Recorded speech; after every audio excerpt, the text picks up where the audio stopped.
Mountain, Island, Lightning Bolt, Spell Pierce, Switchblade, Stab Wound, Red Mage, Blue Mage. Hey! Are we good now? Yes, we're recording. Thank God. All right. Gotta lift my fat ass up, slap it down into this chair. You slap it down, that's how I know you're ready to go. Just like when you select cards. Yeah. All right. Swap. All right, so should we talk some more about skinless babies like we were talking about before we started recording? No! Why would you let people know what we're Googling? I was just letting people know the topics you like to talk about before we start recording. While we're eating dinner. Yeah. So, yeah, skinlessbabies.com. We're not sponsored, but wow. Don't go there. Don't we don't listen to... Full disclosure, we have no idea where that URL resolves or if it does. If it's available, you might think about picking it up. I feel like I have to give people context now because I really need people to understand that. Why we started talking about this? Because you called me a skinist? What did you call me? Yes, because you were saying that everybody has skin. And I said that you're a skinist. Some people are born without skin. And I was like, no, not entirely. And then that's when Kenny started Googling skinless babies. And yeah, I don't super recommend searching for skinless babies. Let's just move on. Move on. This is off to a really bad start. We need to get back on track and get to our topic. This is Red Mage, Blue Mage. Today's episode is all about skinless creatures. God. No, it's not. I'm Kenny. I play blue. I'm Amber and I play red. And actually, this is good that we have this sort of jovial, jokey, fun, skinless baby kind of attitude to leave things off. You're a horrible person. Because today's episode is all about the unsets. Oh, yeah. This is my topic. It is your topic. Unglued, my time. Unhinged, unstabled. It's my untime down here. Yeah. And, so we're talking about the goofy silver bordered sets. Everybody knows. I'm going to introduce what unsets are. Like, yes. you know what the unsets are. Maybe not. Maybe some people, if they're playing Magic in the last couple of years, maybe not know. Well, you describe. What are the unsets? They're silly. They don't make any... it's Magic, but there's extra added stuff to it that's just ridiculous stuff. Like, actual game outside of game kind of things happening. Right. It's like meta. Right. It's like, it's official, unofficial joke Magic. It's like Magic cards that you would make on April Fool's Day, basically. Or like what kids would make up when they're playing a card game. Right. And we should say, these are official, printed by Wizards of the Coast sets. Yes. But they're not legal in any play outside of, like, Cube and just casual formats. And also you can draft them. You can draft the unsets. That's fine, obviously. But yes, they're fun, they're goofy, they're wacky, they're really imaginative. And I imagine that all of these things are the things that appeal to you about it. Yeah. And also chaos. Yes, the chaos. So I think that should get us into our topic, like how these cards appeal to us respectively. So maybe it's time to pick a card. You son of a bitch. What?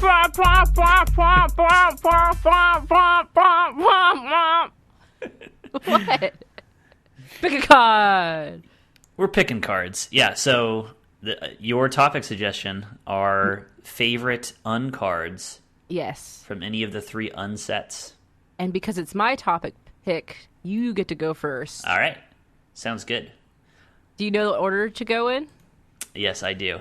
Yeah, I left you a handy guide in your section this time. Like, I actually was like, kind of at first just kind of pissed a little bit, just a little bit. But then I was like, actually, thank you. This is very useful. This is useful to me.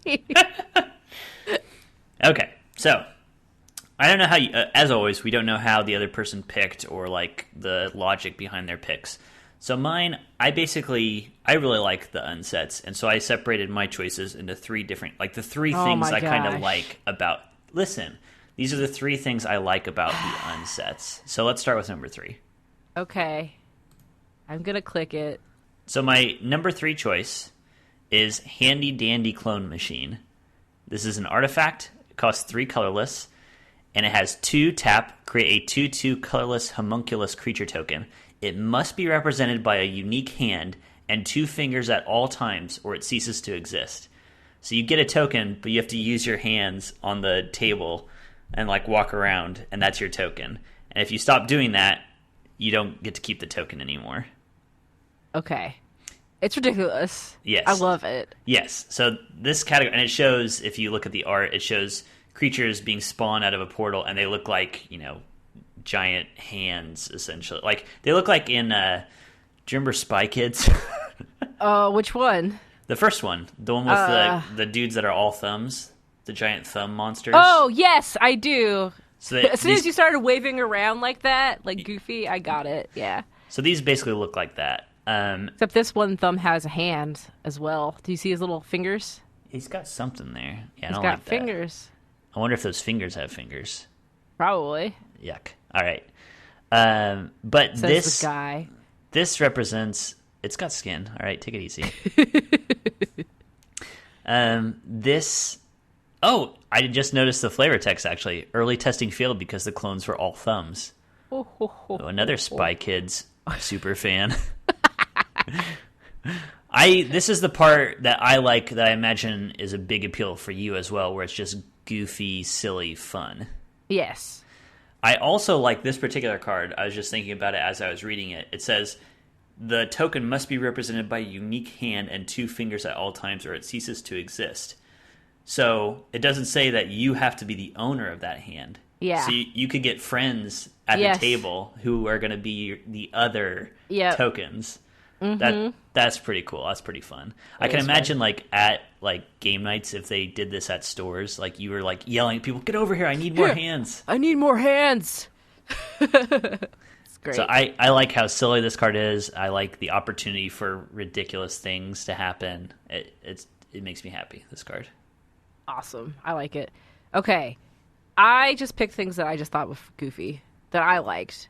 So we're going to click the third place. I knew this was going to link. make it. And so the card that I picked was Blacker Lotus, which is a 0-cost artifact that you tap, and then you tear Blacker Lotus into pieces, add 4 mana of any one color to your mana pool, play this ability as a mana source, remove the pieces from the game afterwards. So, one, it just cracks me up when something is like parroting another thing that exists, and also because the Black Lotus is such a like coveted iconic thing, and then you have to tear it to pieces. Yeah, I love tear to pieces cards as well. They crack me up. So that's what I chose, because it's like that, like poking fun at something that's very highly coveted that you just tear to pieces. 2 things that I think are interesting to talk about with this card. Number 1, I love also that the art for it just shows a Black Lotus that's like 5 times bigger than the other Black Lotus sitting next to it. That's hilarious. Yes. My question, though, is how many Blacker Lotuses do you think have actually been torn up? And I don't know. Follow-up question.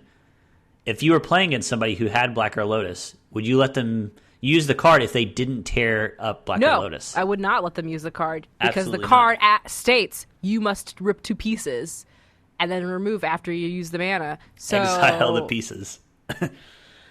So if you're gonna play a game with me and the card literally says tear your shit up, you're tearing your goddamn shit up. Yeah, I agree. I think that's Bush League. If you come and you're like, okay, yeah, I mean, it says tear it up, but I'm not actually going to tear it up. It's no. Like, well, I guess it doesn't do anything then, does DCI! it? Judge! Judge! They're not tearing it to pieces. Okay, good first one. I knew this one was going to make the list for sure. Are you serious? Yeah. Okay, so number 2, different category. So I did my goofy category. Oops, I almost clicked my number 2. I'm having a really difficult time with all this. Oh, I actually had this was... Is this our first ever overlap card? No, I didn't choose this card. Oh, okay. I just said it was one of my 5 runner-ups, but I did not list the runner-ups. Please take note of that. I did not list any runner-ups this time. On this day, the whatever it is when this comes out, in the year of our Lord 2019, Amber has no links to runner-up cards or second runner-ups. I have mental runner-ups, and this is one of the 5. Okay. So I guess we should say what it is. The card is Animate Library. It is an enchantment aura, 4 blue.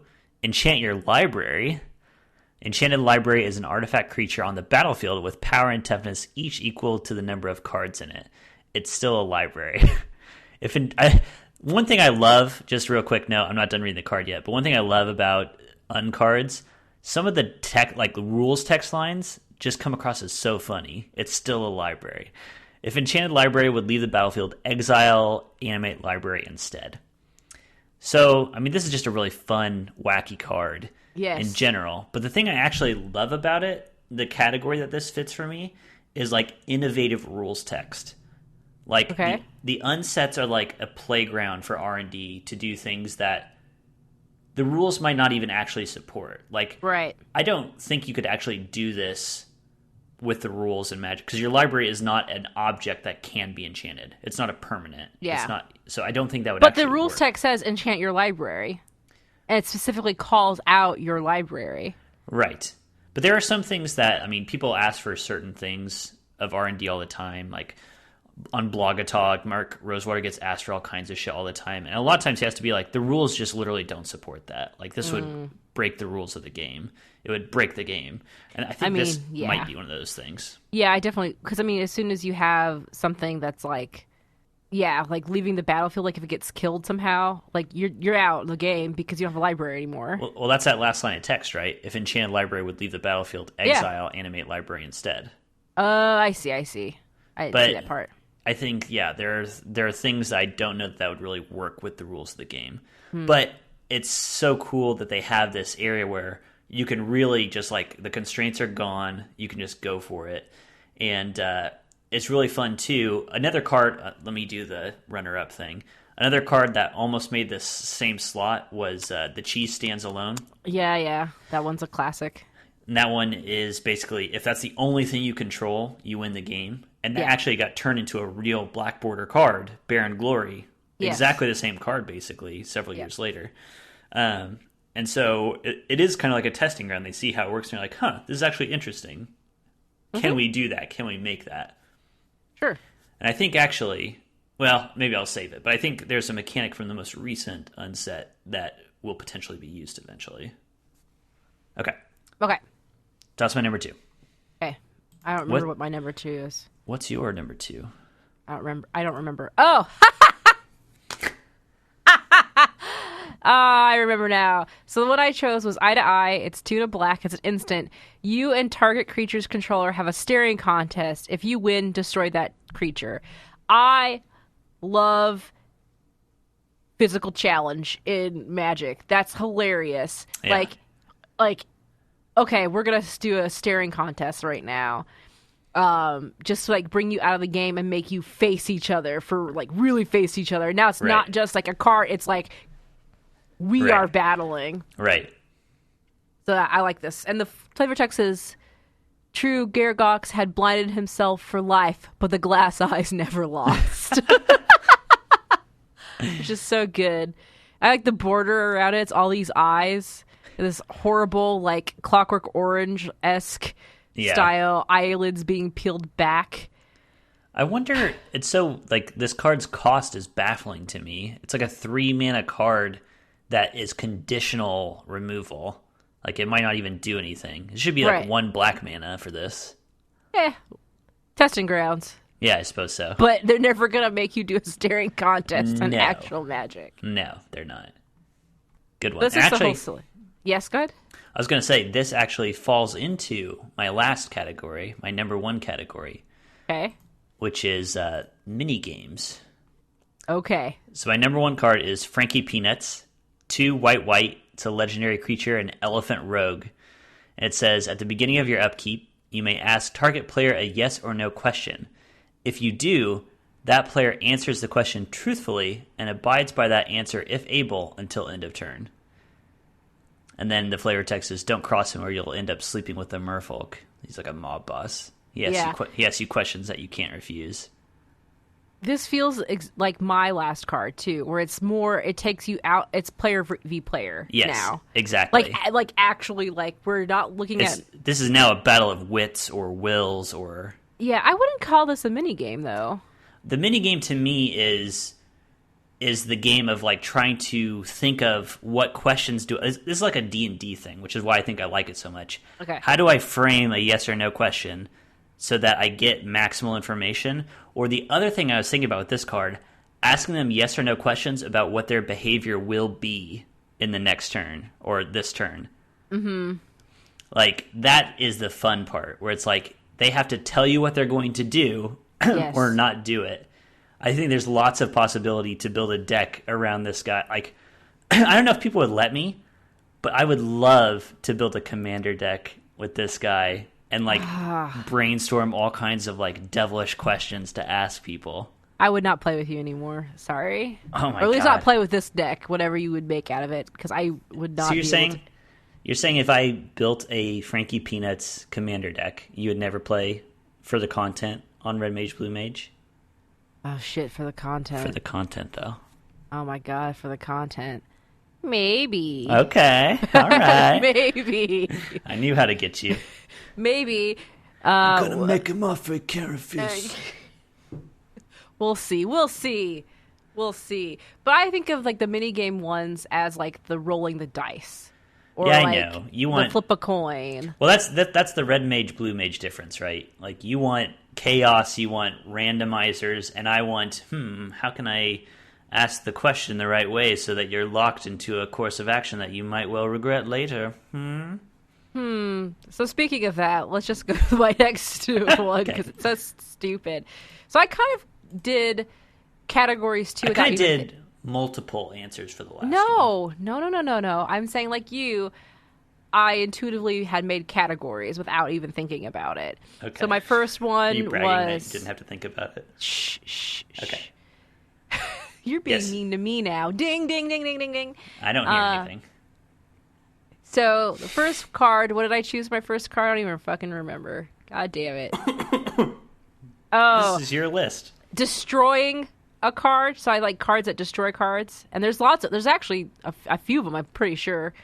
And then I picked physically destroying cards. Yes, and then there's the Physical challenge. physical challenge, and then my third one is the cards get bonuses from stupid silly things. Yes. So my first and last, my last top first pick.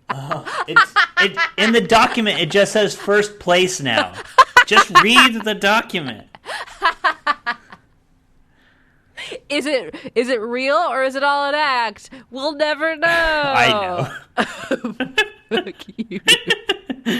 Okay, so I picked.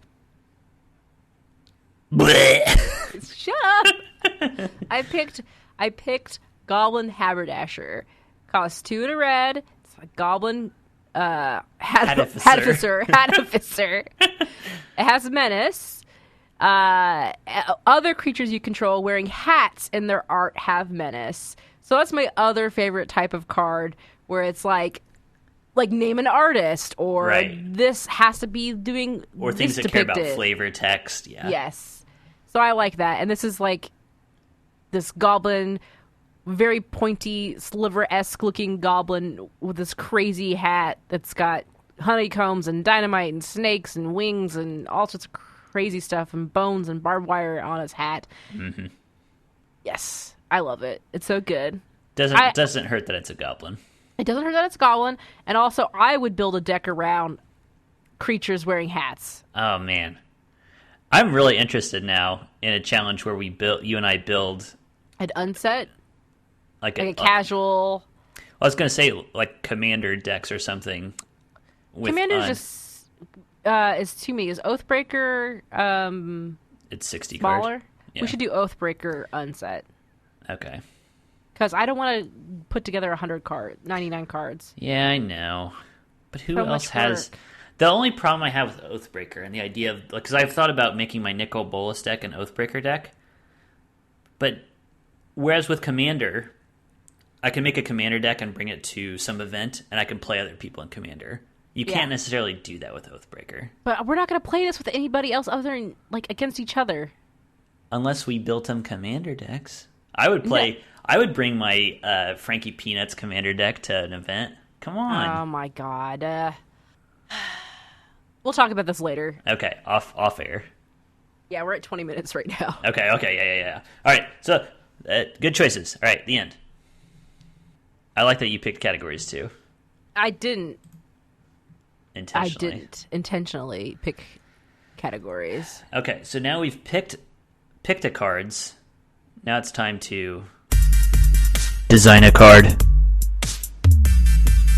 Son of a bitch. Design a card. Destroy a card? Design a card. Destroy a card? I mean, we're destroying, like, the institution of magic, so I guess That's that right. counts. Destroy a card?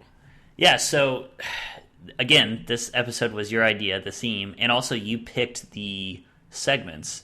Yes. So you want to try to design uncards.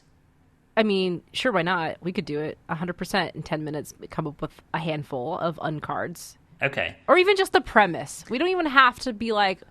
This is how much it would cost. Blah, yes, blah, blah. I don't care about mana cost. Mana costs come later. That's for the balancing team to worry about. Yeah, no, I just poop out the ideas. That's one. When's the last time you pooped? And you get a bonus. So you're using the Cards Against Humanity, like, rule? What's that? What if it's like a... Ooh, I just had a brilliant brain blast. Okay. What would ley lines look like in an unset? I have to look up what ley lines do.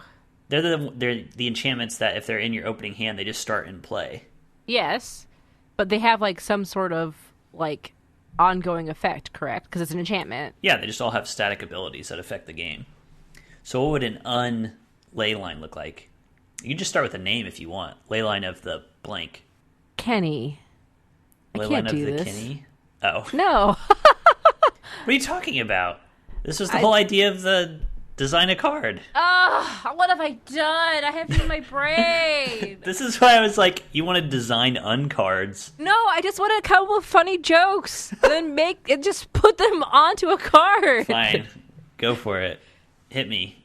No, funny idea. Go. No, because you're forcing me to be funny now, and I can't just do it on command. What is this podcast? What? Now I gotta be funny on command? This is fucking bullshit. It is. I didn't sign up for this, except I did. I resign. I don't accept your resignations. It's that's what the uncard is. It's a resignation form. Here you go. I give up. It's like a card that you play and it causes you to concede from the game. Yes. That'd be funny. It's or if you could like sneak it into somebody's like play it on the battlefield that's a white flag and you trick somebody into. I wonder if they've done that. Yes, they have. There's a card that says basically if you it's sneak it into play. If you can get into play, it's in play. But if somebody catches you, you have to exile it. Gotcha. Yep. Encouraging cheating. Woo! I had an interesting idea. Yes. So it needs to be a pun on Leyline of Singularity, because that's a real card that exists. Okay. Wow, that was a weird okay. Okay. Oh, okay. My idea for this card is it's a leyline where if it's in your opening hand, you reveal it, but you keep it in your hand somehow. And if you pass the turn and your opponent starts to go and it's the only card in your hand and they haven't called you out on it, you win the game. It's like playing Uno, but with magic. Wait, my brain just zoned out. So, in other words, there's a card in your hand that if it's in your opening hand, you can reveal it to your opponent. Yes. And the card says, like, at the beginning of your upkeep, or at the beginning of your opponent's upkeep, whatever. If it's the only card in your hand, and they haven't caught you, you win the game. So they have to call Uno on you. I mean, they wouldn't say Uno, but that's what we're riffing on. I'm trying to come up with a pun name, and I'm obviously being... Based on Uno? I'm breaking. My brain's breaking. Leyline of Singularity. Oh, boy. Huh? Oh, boy. Bad? Bad pun. Ley line of... You had to search for the second syllable. Fuck you. I'm processing this name. I'm just going to say the same thing that you just said. Yeah, exactly. Uno. Sorry, Kenny. Please cut all this out. Please cut all of this. I have to. This is not listenable.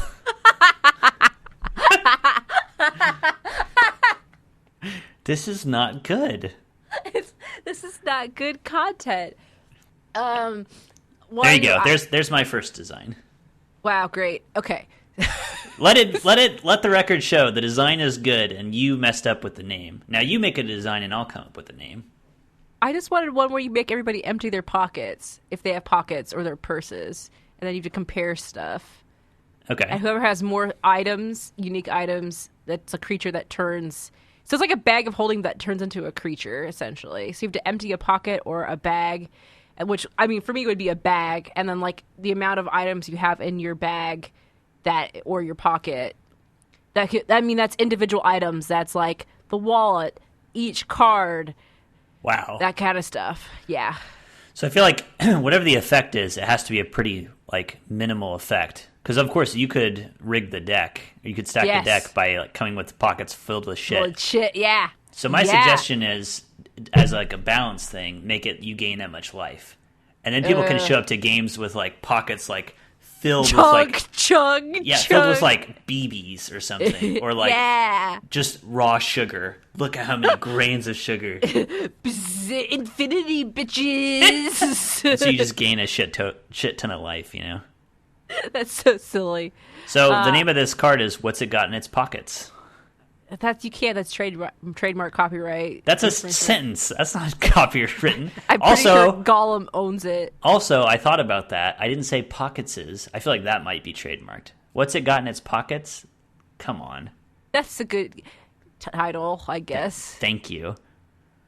The fact that you even said that begrudgingly tells me it's a genius title. You. Okay, so I actually have something. Can we conclude with maybe making a card together or trying to collaborate on a card together? I had an idea for a card name, and then I want to build a card around it. Okay, give me the name. Okay, so this is a top-down design. The card is called Internet Troll, and it's a creature-type troll. Okay.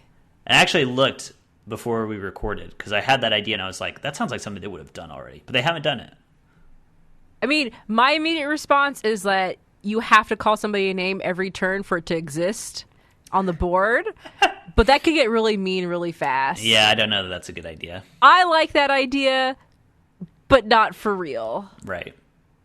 Because that's literally what you would, like, yeah. You'd have to feed it in order for it to stay alive. Yeah, definitely. So I guess maybe it takes life from an opponent. So I don't know. Something has to feed it. I definitely agree. Maybe it has some mana. They have to pay mana for it to stay out there. Maybe. Or the other player does. Yeah, maybe the other player has to pay it mana so it can't, like, attack them or something. Yeah. Because that doesn't make any sense, because all internet trolls do is attack. Right. And if you feed a troll, oh my god, I hate it. Our brains are breaking. Okay, so it sounds like this is a creature that has to attack each turn if able. Maybe it's a thing where you can, like, pay something so that it doesn't attack you, but it only makes the troll stronger. So kind of like a desecration demon, where it's like you can sacrifice creatures so that it can't attack you, but it puts counters on it, so it gets bigger and bigger. So you can pay mana so it doesn't attack you, but it just makes it bigger and bigger. There you go. Done. Wrap it up. Send it off to Wizards. Ship Boom. All right, there's your next unset, you ungrateful bastards. Only been 30 minutes. We got time for one more card. Okay. You got an idea, or do you want me to hit you with an idea? Do you have ideas? I do, yeah. I have like one good idea per year. So the extra idea that I wanted to... I mean, it's not really an idea. It's just one of the categories. What's a mini game that we could incorporate into a card? Chutes and ladders. Okay. How's that going to work? Well, you have to get a Chutes and Ladders game, and then you play a whole Chutes and Ladders game. You know what? I do like the idea of playing a whole separate game. I would like to play like a game of like tic-tac-toe using magic cards. How would that work? I guess it wouldn't, because tic-tac-toe is like a solved game. Yeah, like it's whoever goes first is going to win. Yeah, I guess that doesn't work. What if you could play blackjack using mana costs? That's kind of interesting. Oh my god. Like, it would be like, the card would be like a casino flavored card, and you and your opponent play a game of 21, flipping top cards from your library. I see. And mana costs are... Mana costs, that's, yep. And you could even do it so that you could say, I mean, lands could be nothing, or you could say lands count as like aces, basically. They could be a 1 or an 11. Yeah. And that would end it really quick. That's actually, god damn, that's a great fucking idea I just had. Everybody, let's just sit down and take a... That was so fast that I came up with that. We have time for another one, even. I'm going to go home. I have 0 ideas, and this was my idea to come up with ideas. I got one more to throw at you. Oh my gosh, it never stops. Okay, fine. So Let's hear it. my final category is do something innovative. So what's something innovative you could do with the Exile Zone with an uncard? Set it on fire? I can't see something where it's like the Exile Zone becomes the battlefield. Exchange the Exile Zone with the battlefield. Don't they have cards that already exist like that? No, I mean, they have a couple cards that let you take a card from exile and bring it back. Scrap Mastery. No, I mean, those cards just use exile as like a staging area. Because like what a card like, or like Living Death is like the classic example. Okay. And Scrap Mastery is based on that, where it's like, what the card really wants to say is swap your graveyard of creatures for your battlefield of creatures. Yes. Is that what you're saying? But the problem is the rules don't let you do that. The rules don't support that. So instead, they have this convoluted thing where they're like, exile all your creatures, then resurrect all the creatures in the graveyard, then put all creatures that you just exiled into your graveyard. So yes. It exchanges... You're right, it does that, but it's just for convenience sake. Just so that it can work with the rules. So you just want to basically have a full battlefield going on. Basically, and then you just move over to the right. Basically, I want a Living Death, but for the Exile Zone. Okay. Like, and it could even be something like that. Or it's like, all creatures in exile return to the battlefield, and then exile all creatures that are on the battlefield. Man, that rules tech doesn't work. You'd have to think about what the rules tech is, but you get what I'm saying. I was thinking we were going to have more like cards about farts. Well, give me a fart card. Farting. This is your episode. Give me a gassy fart burp card right now. No. There's your playtest. Too much pressure. Card name. Oh my god. You suggested we design cards. And you're suggesting we talk about burps. You're a fucking coward. She's out of breath right now.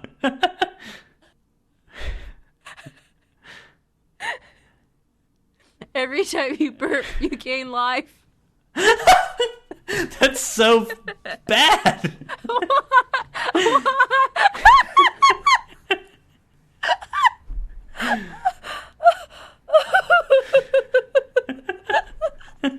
Whenever you burp, you gain life.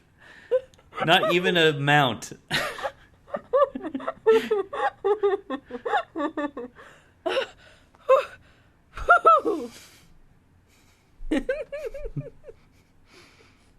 I can burp on command. Can you? Yeah. All right, case closed. You know what else is closed? This podcast. God, please end me. End the show. For the love of God. All right. That is the end of our show. That's the end of our turn. If you want to, you know what? Tweet at us your own ideas for uncards. We want to hear about them. We're at RedBlueMTG on Twitter. We are RedMageBlueMage at Geekspective.com if you want to email us. I am at Wolfmir on Twitter. And you can make fun of me on Twitter at Rock'n'Orc. And we'll be waiting for that. Until then, I will be representing Counterspell. And I can burp on command. Perfect.